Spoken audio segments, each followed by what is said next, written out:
Hello, welcome to the program. So many people have so many great ideas, but so few of them do anything about it and turn it into a business. Those that do start a business by themselves have such a high risk of failure. Well, today on the program, we're going to help you start and grow a successful business with help.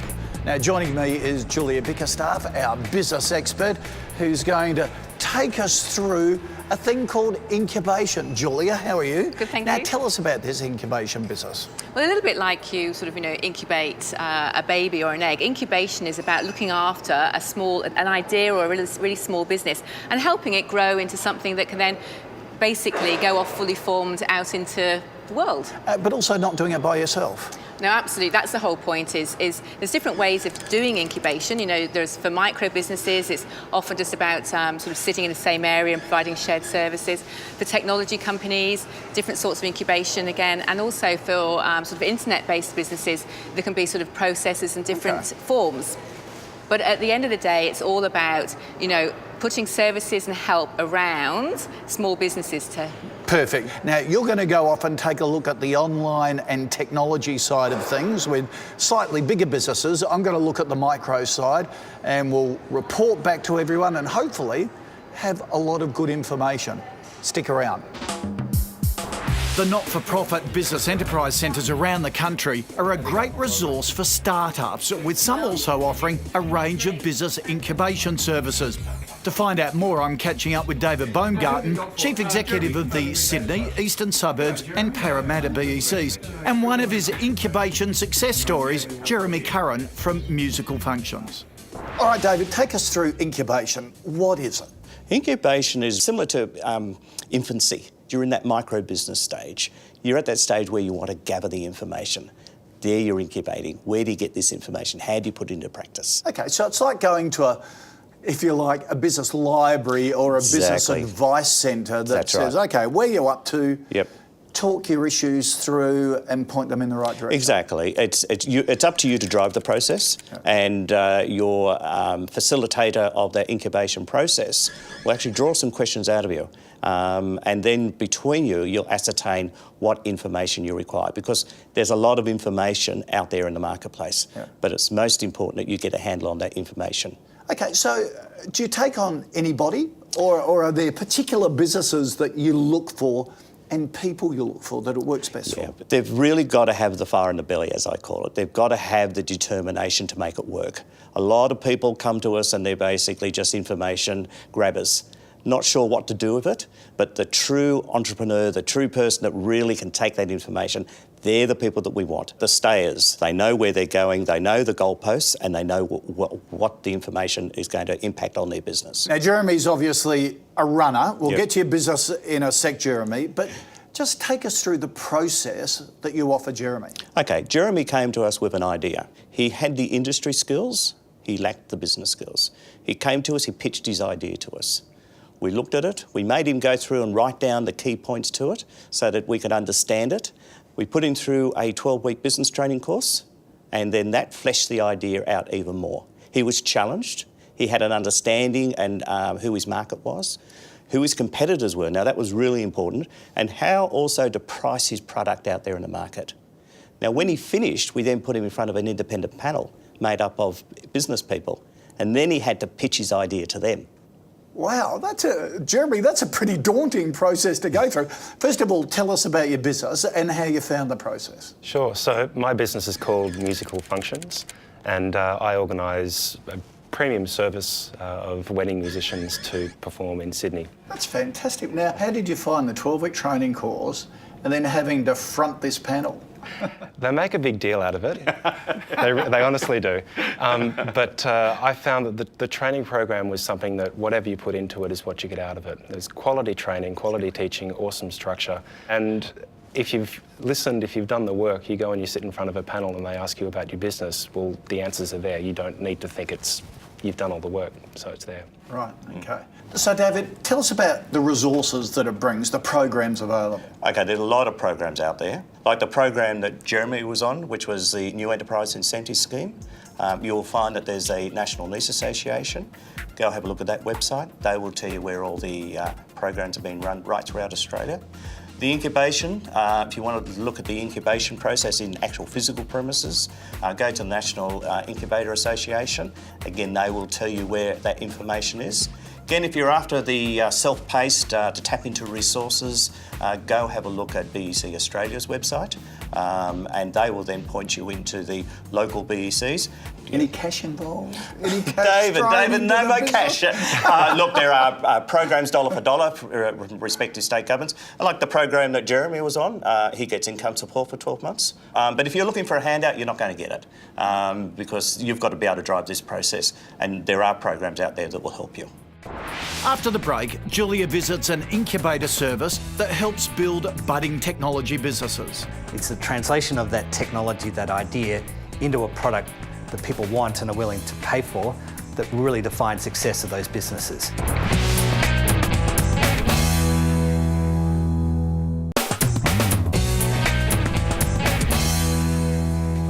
Our business and finance expert, Julia Bickerstaff, is visiting ATP Innovations to find out how technology incubators work. She's meeting ATP Innovations Chief Executive Hamish Hawthorne and Bill Glasquin from Carbon Systems, one of the incubator's resident businesses. So Hamish, you run ATP Innovations, and that's a technology incubator. Can you tell me a little bit about some of the businesses that are here? So we've got a real mixture of technology companies, everything from the life science businesses that are developing diagnostic tests, medical devices, through to engineering, wireless technology and RFID, and then of course software and enterprise businesses. And what do you actually do with incubator companies? What do you actually offer? So we do three things.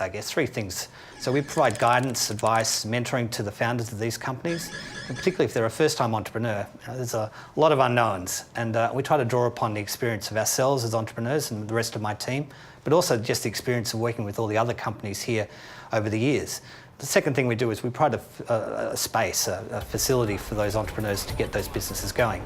So we provide the usual facilities, offices, clean rooms, meeting rooms, laboratories, you name it, everything that a startup company might need. And then importantly, the wrapper around all of this is the ecosystem of other entrepreneurs in this building. So if you think of the power of being able to draw on the collective wisdom of maybe 50 other founders of businesses, and it's incredibly powerful to draw on that knowledge base. So when somebody approaches you to take space in your incubator, what are you really looking for? So we're looking at the market that they have identified that they're going to solve with their great product, their great technology, and how they're going to make a difference in that market. And that's really important because often it's the translation of that technology, that idea, into a product that people want and are willing to pay for that really defines success of those businesses. And we've got Bill here from Carbon Systems. So can you tell me a little bit about what you do?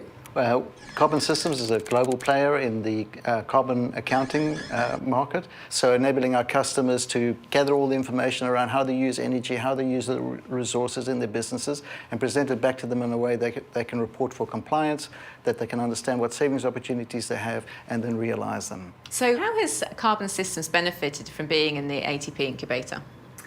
I think in the early days was mostly the access to talent and being able to talk through ideas, access to networks, access to government grants, putting us in touch with all the right people, helping us through the dark days, when things looked a bit bleak. I mean, there's obvious benefits about being here, and you've got a office space and it's fully serviced, and it's great in terms of ease of access for our staff. We actually had a number of graduates and postgraduates come from the local university, so it's been really good for us in many respects. So Hamish, how do you actually work with the incubator businesses? So if you look at the life cycle of a company, often you can break it into three stages. This sort of customer discovery stage, a growth stage, and then finally an exit stage.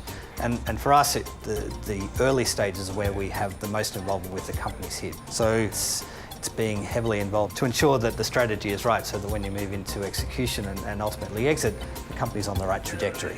My experience of technology entrepreneurs is that they're fascinated by the technology, yes, and very less fascinated by that little bit that goes around the outside. So it seems that you and your team put that bit around the outside. Exactly, and partly that is our role is to lift them outside of just the research and the technology and the science and say, well, let's validate your assumptions with a real customer. because that will give you the confidence that the technology that you want to get your hands into is actually going to have some value at the end of the day. This business building block is brought to you by Allianz Business Insurance. In business, as in life, disasters can happen. If a disaster were to hit your business, are you prepared? One way to prepare is with a business continuity plan. To implement a business continuity plan, you need to undertake a risk management assessment of your business, define and prioritise your critical business functions, and detail everything that would need to be done to respond to a critical incident.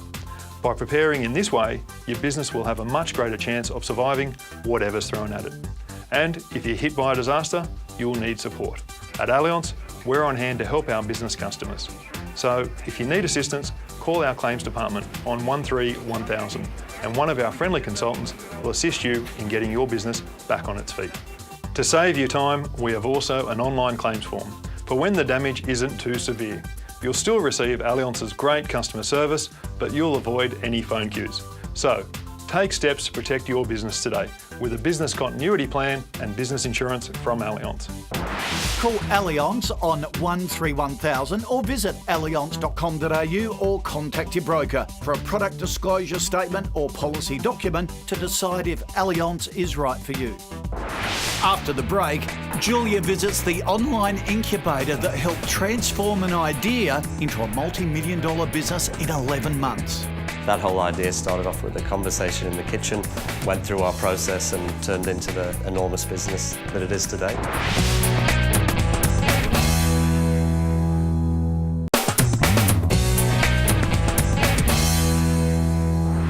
Lebinskas and Phil Maul are the founders of online incubator Polarizer, a business with the knack of pollinating those online business ideas. So tell me a little bit about the Polarizer business. Polarizer is a startup incubator that takes new ideas and turns them into successful web businesses. So you start off with just the idea? Absolutely, right. Day one, first, as soon as they have the idea, we want them to come knock on our door. So they've not tested it at all, they haven't done anything with the idea, they just come to you straight away just with the idea? It's probably the best outcome, actually, because the way our process works is it needs to allow the business idea to change and mutate as we learn what that business is and what it needs to do to become valuable. So it's much more important that we just have the core idea and the capacity to change throughout the process. So what is the process then that you apply to the idea? Once the idea has successfully got through the filtering process, the first thing we do is go and test it before we even build a product. In a 6-week period, we want to be doing lots and lots of variations on the business model to see if anyone really, really, really wants it. At the end of the 6-week process, we say yes or no, do we keep going? If we say yes, we build a product. And we have a 12-week process to get a product to market. So we're standing in this awesome room with lots of people in here. Yeah. What actually goes on here? What is here in Polarizer? So everybody in Polarizer works to create an investable business. And the way we break it up is into pods. And each pod is actually a complete startup team. Product, design, engineering, marketing, and they work on 2 businesses at once to create a successful business.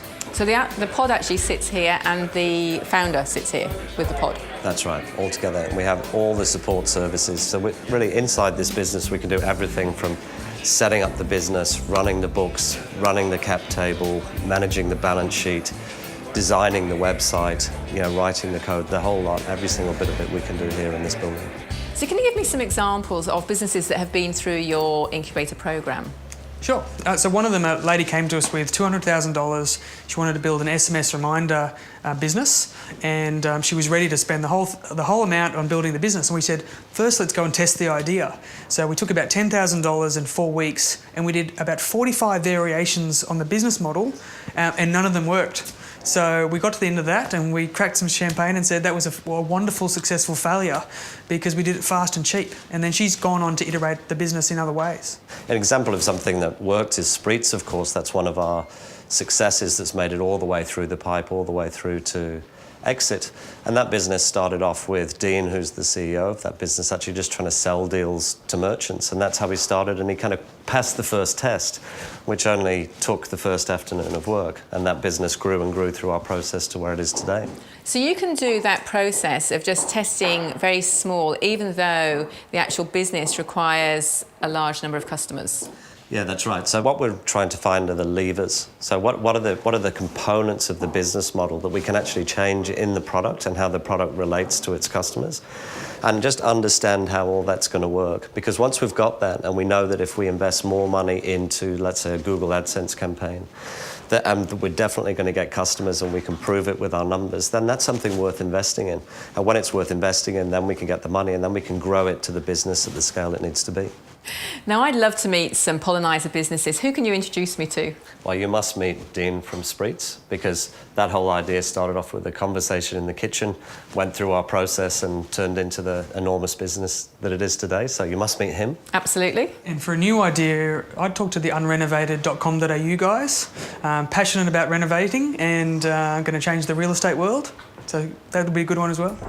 So after the break, Julia learns more about the business incubation process from online businesses Spreets and unrenovated.com.au. Get it 60% right, get it out the door, test it, do those sort of things, and you have a real sense of whether it's going to work.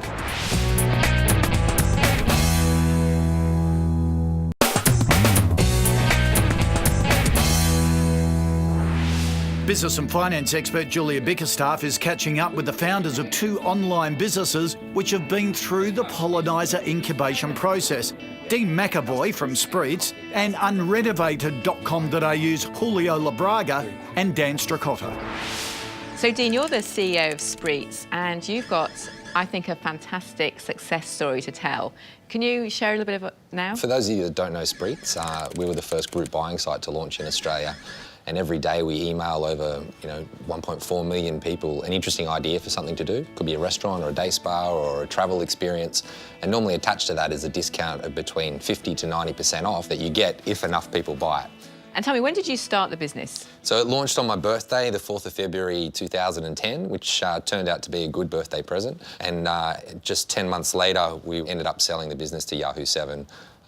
For a number reported in the papers around $40 million. A fantastic story, which we'll delve into a little bit more in a minute.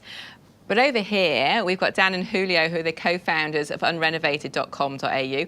And you're at the sort of opposite stage of the story. You have just launched your website. Can you tell us a little bit about it? Unrenovated basically is the vision for the business is to be one-stop place for renovation, so the home of renovation. So if you want to buy or sell an unrenovated property or a property needing renovation, you come to Unrenovated. And Julio, you came up with the idea. How did you do that? It was just due to the frustration of actually buying unrenovated properties, which I renovate and sell. And I just found myself hours and hours online looking for them. So I just thought that had to be a simpler solution. So that's how the idea came up. So Dean, can you give me an idea of some of the pros and cons of going through the incubator process? The pros are that you can move quickly, you can access resources quickly, you can access expertise and networks. It's kind of a short to medium term solution that gets you to first customer, first stage of thing. But that's their purpose, that's what they're good at. So Dan and Julio, what about you? What are some of the pros and cons of the incubator process? I think the main benefit for us is that initially you don't have the outlay of employing people directly, where you don't know exactly who you need and their purpose. So this opportunity with Polarizer, it allows us to use their team, and then we can pick and choose who can take it from there when we phase them out. So Dean, Spreets has grown very quickly, and scalability is something that's very important to you. What are the things that you sort of did at the very early stage to enable that to happen? I think the experience with Polarizer and the incubator were that they helped us engineer the experience on our site to be scalable. They talk about this whole viral coefficient, for every person you bring, it'll bring 2 or 3 more. And that engineering the scalability of the site to make sure that it can handle that is really important. Even like our email system where we use cloud-based things like Google Apps. Our sales management system, which was a thing called Salesforce, so we knew that we could start with a small team and grow to a very big team, and we wouldn't have to worry about infrastructure or those extra costs and headaches. So everything from the beginning kind of put us in that mindset and put us in that position of engineering the business for high growth. So Dan and Julio, I mean, it's early days for you, but I am sure there's a lot of lessons you've already learned. Can you share a few of them? I think the The biggest one for me was not to try for perfection. If you're looking for something that's perfect in the business or in anything, you sort of spend too much time trying to work it out before it goes live. So for us, it was get it 60% right, get it out the door, test it, do those sort of things. Then you have a real sense of whether it's going to work. You can make changes rather than sitting in a room trying to work out, what is the perfect model, thinking that's perfect, getting it out there after 12 months instead of 3 months. And then all of a sudden you've got to make changes to it anyway because it's not what the public want. So if you've got an idea for a business and you want a better chance of success, it looks like incubation could be the right way to start. Look, we've got plenty more advice and tips and information on our website that we couldn't put in today's program. It's all there for you. So go to kochiesbusinessbuilders.com.au, go through it all, get enthusiastic, get started. We'll see you next time. Next week, get ready for the start of a series of business boot camps starting with sales. And remember, there are tons more tips from today's experts and featured businesses on our website, kochiesbusinessbuilders.com.au. You can also sign up for our regular newsletter and join the KBB community on Facebook and Twitter.